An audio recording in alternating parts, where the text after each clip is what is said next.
अस्सलामुअलैकुम। LSN news के साथ मैं हूं तैयबा फराज।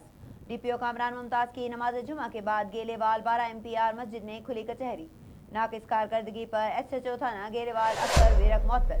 DPO ने मस्जिद में मौजूद शहरियों से खिताब किया और इनकी शिकायत सुनी।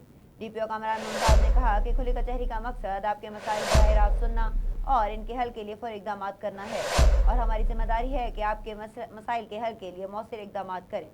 अमन व अमान की सूरत हाल को बेहतर बनाने के लिए हमने मुख्तलिफ इक़दाम किए हैं और आइंदा भी करते रहेंगे।